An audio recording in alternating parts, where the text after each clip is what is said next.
श्री शिवाय नमस्तुभ्यम ओम नमः शिवाय। नमस्कार दोस्तों, आप सभी लोगों का स्वागत है हमारे यूट्यूब चैनल भगवान की भक्ति में।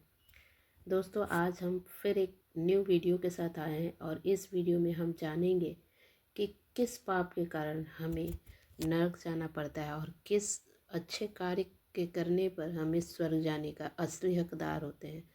तो आज हम इस वीडियो में इसी के बारे में जानेंगे। श्री कृष्ण ने खुद बताया है कि किस तरह के पाप करने पे आपको नरक में जाना होगा और किस तरह के आप कार्य करेंगे पृथ्वी पर रहते हुए जो आपको स्वर्ग के रास्ते पे जाना होगा, स्वर्ग में जाना होगा। तो इस चीज़ को जानेंगे हम इस वीडियो में। तो चलिए हम आगे बढ़ते हैं वीडियो में। स्वर्ग जाने का असली हकदार कौन है? वह कौन सा पाप है जिससे करने से मनुष्य को नरक जाने से कोई नहीं रोक सकता है? आज इस एक प्राचीन कथा के माध्यम से हम आपको बताने का प्रयास करेंगे और कि पूजा पाठ, दान, धर्म, जप, तप आदि कई प्रकार के पुण्य काम करने के बाद भी कुछ मनुष्य नरक में ही क्यों जाते हैं? यह अत्यधिक घोर पाप करने पर भी कुछ मनुष्य को स्वर्ग की कैसे प्राप्ति हो जाती है?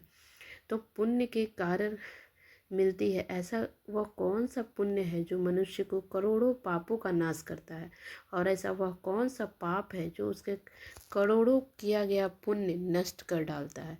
तो चलिए इस वीडियो में हम आगे बढ़ते हैं और जानते हैं कि दोस्तों बिना देरी किए इस वीडियो को हम शुरू करने जा रहे हैं। देखिए, एक समय की बात है कि नारद जी बैकुंठ लोक में जाते हैं और भगवान विष्णु से पूछते हैं कि हे प्रभु, कुछ मनुष्य पाप करने पर भी स्वर्ग में क्यों जाते हैं और कुछ मनुष्य को पुण्य करने के बावजूद भी नरक में क्यों जाना पड़ता है? ऐसा वह कौन सा पाप है जो सभी पुण्य को नष्ट कर डालता है और वह कौन सा पुण्य है जो समस्त पापों को भस्म कर डालता है? तब भगवान विष्णु कहते हैं कि हे नारद जी, आज आपने संसार के कल्याण हेतु उत्तम प्रश्न किया है। इसी संदर्भ में मैं आपको एक अत्यंत ही प्राचीन इतिहास सुनाता हूँ, जिससे सुनकर आपको आपके सभी प्रश्नों के उत्तर मिल जाएंगे। इसलिए आप इस कथा को ध्यान से पूरा जरूर सुने।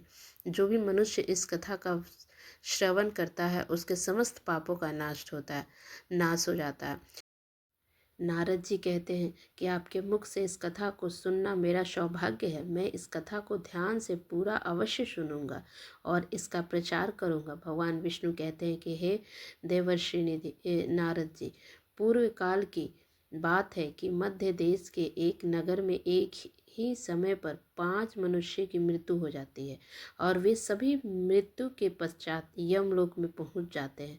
यमलोक पहुंचने पर वहां का अदृश्य देखकर वे सभी भयभीत हो जाते हैं। उनका अंग अंग कांपने लगता है। यमलोक में विशाल काय आकार वाले यमराज स्वर्ण से बने सिंहासन पर विराजमान होते हैं। उनके पास चित्रगुप्त बैठे होते हैं और उनके पास सभी प्राणियों का लेखा जोखा रखा हुआ होता है। यम के दूत प्राणियों को आगे धकेल रहे होते हैं और कुछ मनुष्य जोर जोर से विलाप कर रहे होते हैं। कुछ मनुष्य अत्यंत प्रसन्न होकर चल रहे होते हैं। तो स्वर्ग के द्वार से सुंदर प्रकाश दिखाई पड़ रहा होता है और वहीं नरक के द्वार से धधकती हुई अग्नि की ज्वाला एवं दिखाई पड़ रही होती है। इस भयानक दृश्य को देखकर वे पांचों एक दूसरे से बात करने लगते हैं और अपने अपने पाप के विषय में चर्चा कर रहे होते हैं। उन 5 में से 4 लोगों ने अपने जीवन में बहुत पाप कर्म किए हुए होते हैं और उन सभी को यह जान पड़ता है कि अब वह चारों की नरक में ही जाने वाले हैं। उन चारों में एक चोर होता है, दूसरी वेश्या होती है और तीसरा विद्वान पंडित होता है और वे चौथा एक राजा का सैनिक होता है और पांचवा एक धनवान किसान होता है। वे पांचों अपने अपने कर्म फलों को भुगतने के लिए तैयार होते हैं। फिर एक एक करके सभी पापी और पुण्य आत्माएं आगे चल रही होती है। वे चारों एक दूसरे के पाप कर्मों के बारे में बताने लगते हैं। पहले चोर कहता है, भाई मैं तो पक्का नरक में जाऊंगा क्योंकि मैंने बहुत बार चोरी की है, दूसरों का धन लूटा है, दूसरों को तकलीफ दी है, लेकिन ऐसा मैंने मजबूरी में किया है था। चोरी करके मैं अपने परिवार का पेट पालता था क्योंकि मुझे कोई काम नहीं देता था। शायद विधाता ने मेरे भाग्य में यही लिखा था, इसलिए मैं ही हम चारों में सबसे बड़ा पापी हूँ।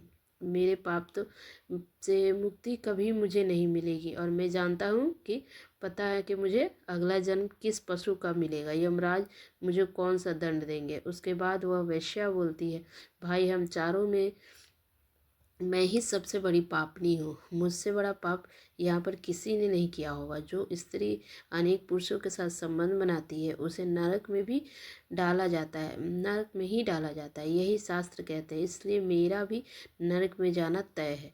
किंतु मैं शपथ खाकर कहती हूँ कि मैंने यह पाप जानबूझकर नहीं किए हैं।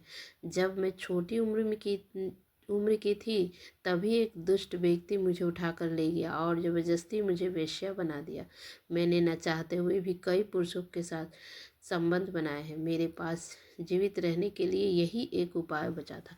मैं करती भी तो क्या करती। मेरे पास इतनी शक्ति नहीं थी कि मैं उस दुष्ट पुरुष से लड़ सकूं। पता नहीं किस पाप के कारण मुझे इस जन्म में वेश्या बनना पड़ा, और न जाने आगे मुझे किस पशु के रूप में जन्म लेना पड़ेगा। मेरे पाप से यह जान पड़ता है कि मैं भी पक्का नरक में ही जाऊंगी। उसके बाद वह सैनिक बोलने लगता है, भाई हम चारों में से सबसे बड़े पापी तो मैं ही हूँ। मैंने बहुत बड़े पाप किए हैं। मैं राजा का सिपाही था, इसलिए मैं लोगों पर जोर जबरदस्ती करता था।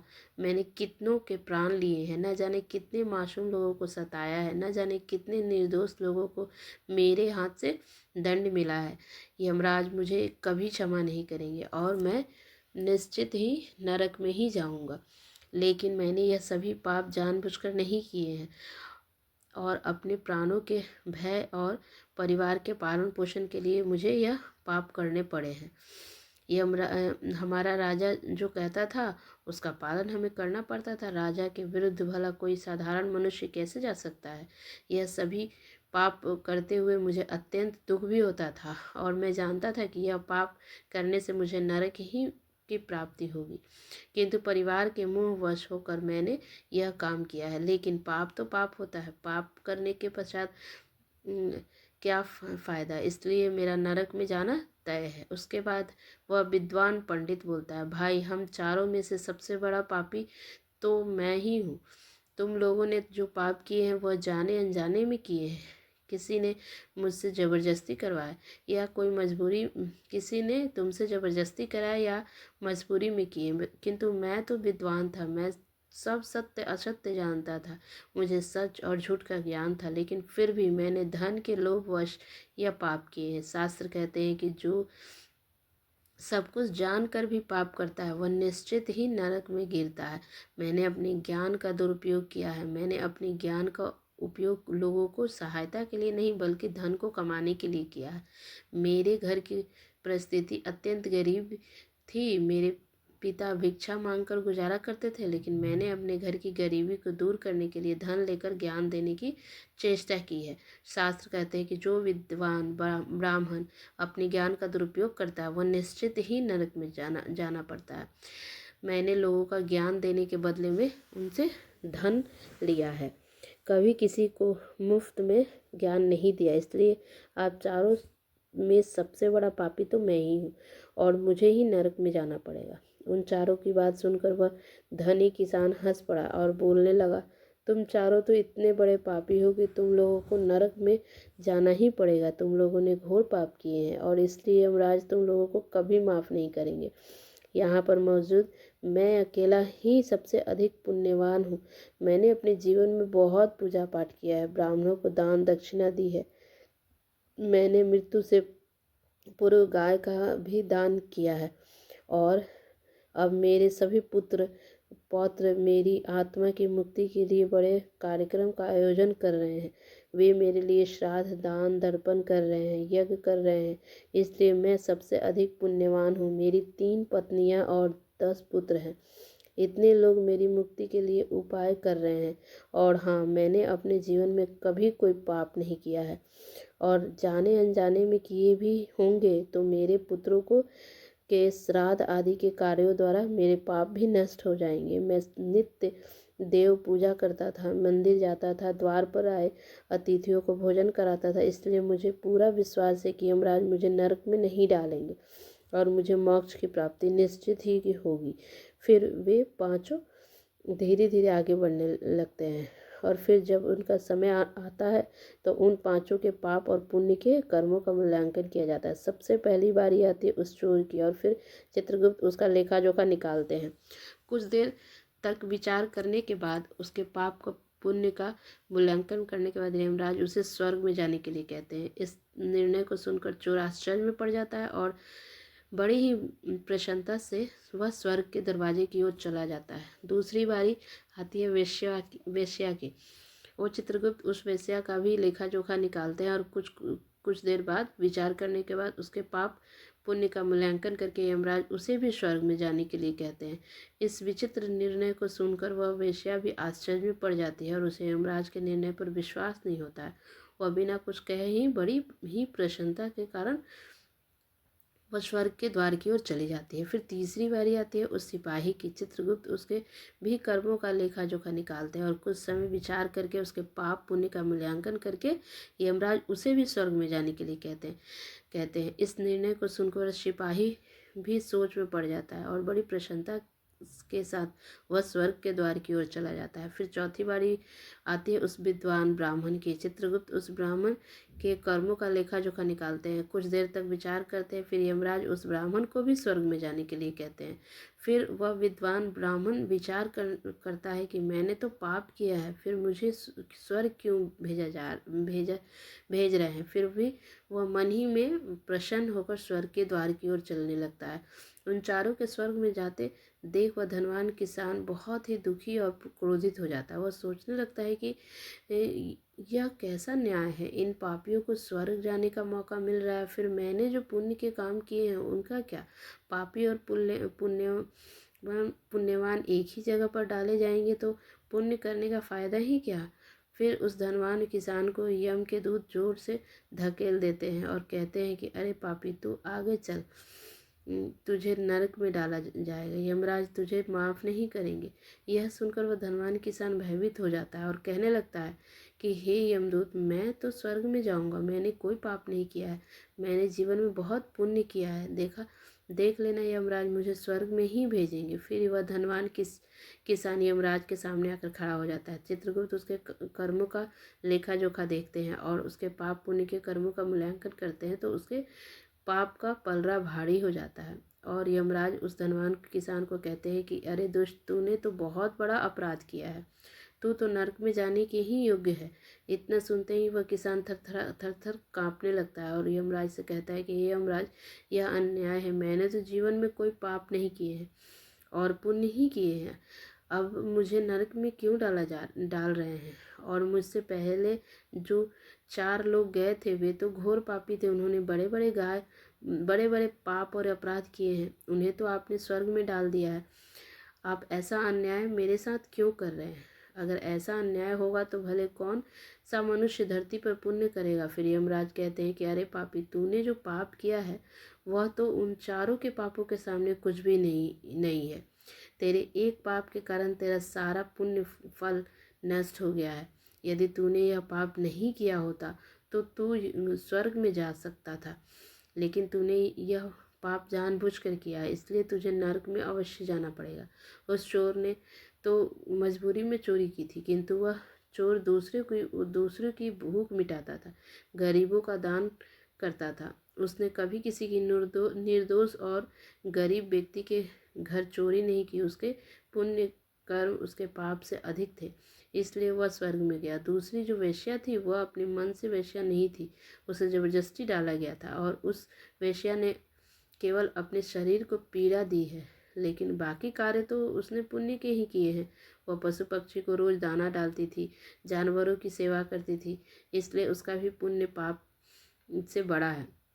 तीसरा वो सिपाही था जिसने राजा के हुक्म का पालन किया था, किंतु उसने भी बहुत पुण्य के काम किए हैं। उसने कई बेसहारा लोगों की मदद की है, इसलिए वह भी स्वर्ग में ही गया है। और चौथा वह विद्वान ब्राह्मण था। उसने अपने ज्ञान का दुरुपयोग अवश्य किया है, किंतु वह नित्य गाय की सेवा करता था, दान धर्म करता था, इसलिए उसके भी पाप पुण्य से अधिक थे और वह भी स्वर्ग में गया था। इतना सुनकर वह धनवान किसान बोलता है, हे धर्मराज, इन चारों ने जो भी पुण्य किए हैं वह तो मैंने भी किए हैं, बल्कि उनसे ज़्यादा किए हैं। फिर भी मैंने ऐसा कौन सा पाप किया है जो मुझे नरक में भेजा जा रहा है।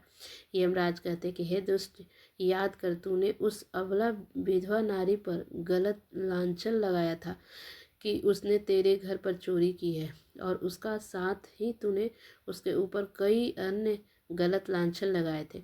उसे व्यभिचारिणी और वेश्या कहकर उसके चरित्र का हनन किया है, और राजा ने उसे सत्य समझकर उस अबला विधवा नारी को मृत्यु दंड दिया था। हे पापी मनुष्य, ब्रह्म हत्या, चोरी, मदरीपान यदि आदि प्रकार के घोर पापों से भी प्रायश्चित करके मुक्त हो सकता है, किंतु दूसरों पर गलत लांछन लगाने पर कोई प्रायश्चित नहीं है। जो दूसरों पर गलत आरोप करता है, सत्य जानकर भी दूसरों को झूठ कहकर उनके पर दोष डालता है, वह तो सबसे बड़ा पापी होता है। उसके द्वारा किए गए सभी पुण्य नष्ट हो जाते हैं। इसलिए तूने जितने भी पुण्य किए हैं वे सभी उस एक पाप के कारण नष्ट हो गए हैं। फिर यमराज यमदूत तो कहकर उस पापी किसान को नरक ले जाने के लिए कहते हैं। वह किसान रोता हुआ विलाप करता हुआ नरक के मार्ग पर चलने लगता है। तो देवर्षि, इस प्रकार से उन चारों ने पाप करके भी उन्हें स्वर्ग की प्राप्ति हुई है, किंतु उस किसान ने जघन्य अपराध किया है। किसी अबला स्त्री पर गलत लांछन करके उसका चरित्र हनन किया है। एक स्त्री सदा ही पूजनीय है, और जो भी मनुष्य स्त्री पर गलत आरोप करता है उसे महापाप लगता है। कभी भी किसी स्त्री की दुर्बलता का फायदा नहीं उठाना चाहिए। पराई स्त्री को सदैव ही माता समझना चाहिए। जो पराई स्त्री पर गलत दृष्टि डालता है उसे पाप ही लगता है। जो विधवा दुखिया स्त्री को सताता है उसे नरक में जाना पड़ता है। मनुष्य को कभी भी सत्य का मार्ग नहीं छोड़ना चाहिए। सत्य के मार्ग पर चलकर ही स्वर्ग की प्राप्ति होती है। असत्य का साथ देने से मनुष्य के सभी पुण्य भी नष्ट हो जाते हैं।